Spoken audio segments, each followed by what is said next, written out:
March, China's little ambassador. 9 o'clock sharp the very next morning, Shirley sat in the principal's office at PS 8. Her mother and the schoolmistress were talking. Shirley didn't understand a word. It was embarrassing. Why hadn't she, too, studied the English course on the records that Father had sent? But it was too late now. She stopped trying to understand.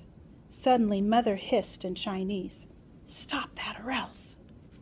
Shirley snapped her head down. She had been staring at the stranger, but she could not keep her eyes from rolling up again. There was something more foreign about the principal than about any other foreigner she had seen so far. What was it?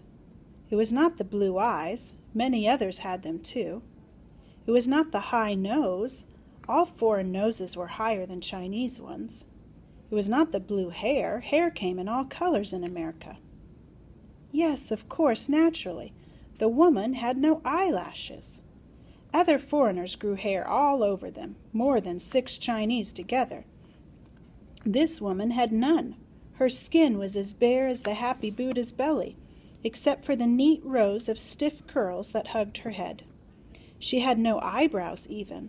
They were penciled on and looked just like the character for man.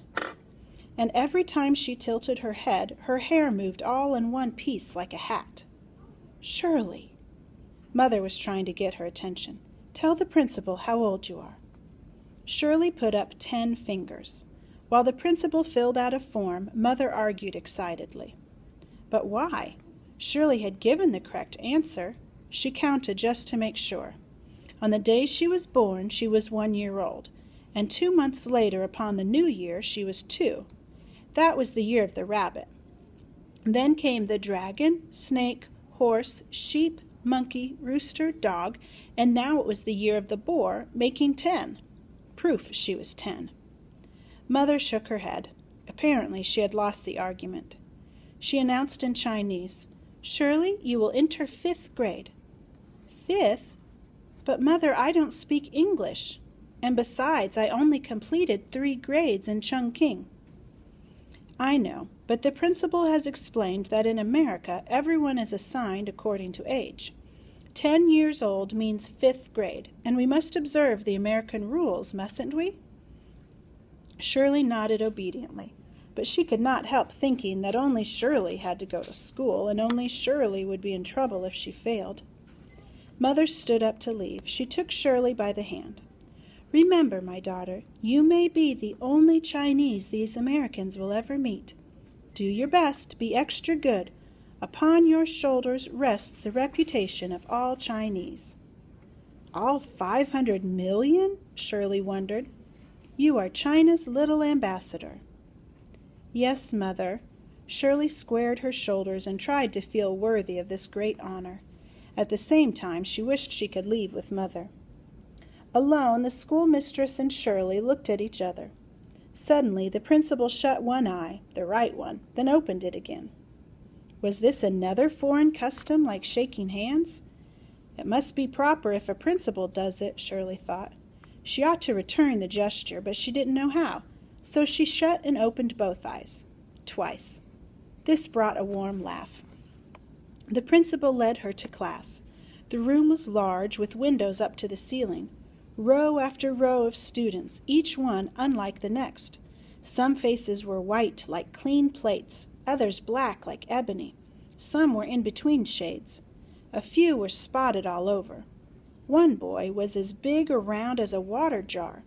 Several others were thin as chopsticks. No one wore a uniform of blue like hers. There were sweaters with animals on them, shirts with stripes and shirts with squares, dresses in colors as varied as grand-uncle's paints. 3 girls even wore earrings. While Shirley looked about, the principal had been making a speech. Suddenly it ended with, "Shirley Temple Wong." The class stood up and waved. Meetaba! They were all so tall. Even Water Jar was a head taller than she. For a fleeting moment she wondered if Mother would consider buying an ambassador a pair of high-heeled shoes. "Hi, Shirley!"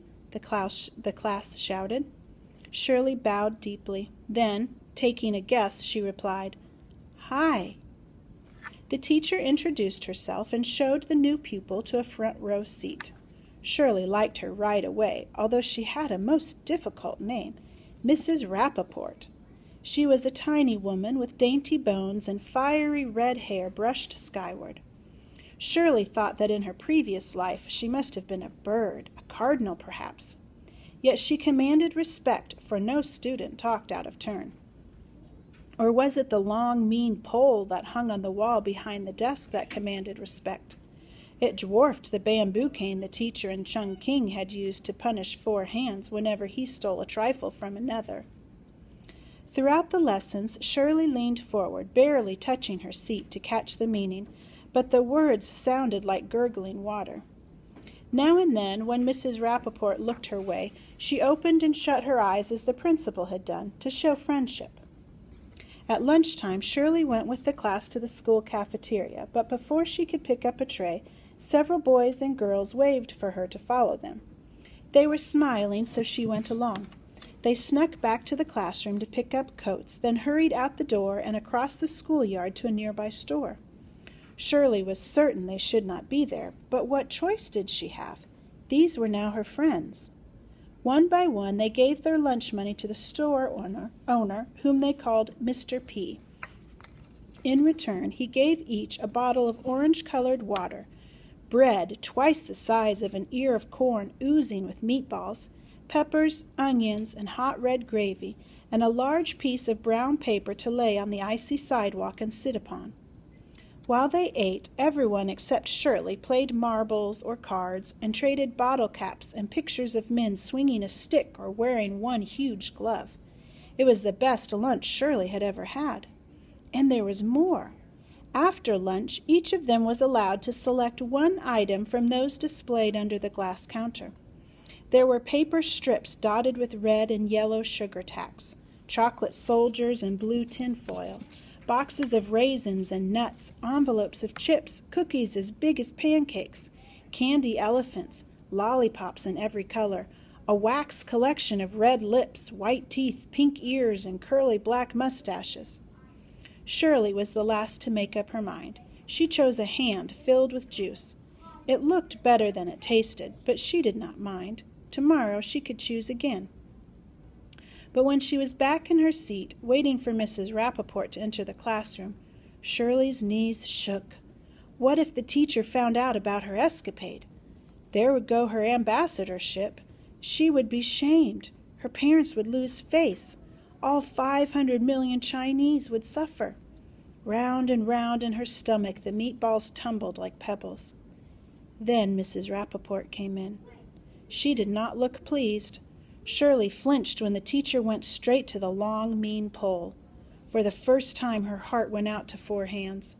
She shut her eyes and prayed to the goddess of mercy. "Oh, Kuan Yin, please don't let me cry." She waited, listening for Mrs. Rappaport's footsteps to become louder and louder. They did not. Finally, curiosity overcame fear, and she looked up. Mrs. Rappaport was using the pole to open a window. The lessons continued. During arithmetic, Shirley raised her hand. She went to the blackboard and wrote the correct answer. Mrs. Rappaport rewarded her with a big smile. Shirley opened and shut her eyes to show her pleasure. Soon she was dreaming about candy elephants and cookies the size of pancakes. Then school was over. As Shirley was putting on her coat, Mrs. Rappaport handed her a letter, obviously to be given to her parents. Fear returned, round and round, this time like rocks. She barely greeted her mother at the door. "What happened?" "Nothing." "You look sick." "I'm all right." "Perhaps it was something you ate at lunch." "No," she said much too quickly. "Nothing at all to do with lunch." "What then?" "The job of ambassador is harder than I thought." At bedtime, Shirley could no longer put off giving up the letter. Trembling, she handed it to Father. She imagined herself on a boat back to China. He read it aloud to Mother. Then they both turned to her, a most quizzical look on their faces. "Your teacher suggests we take you to a doctor. She thinks there is something wrong with your eyes."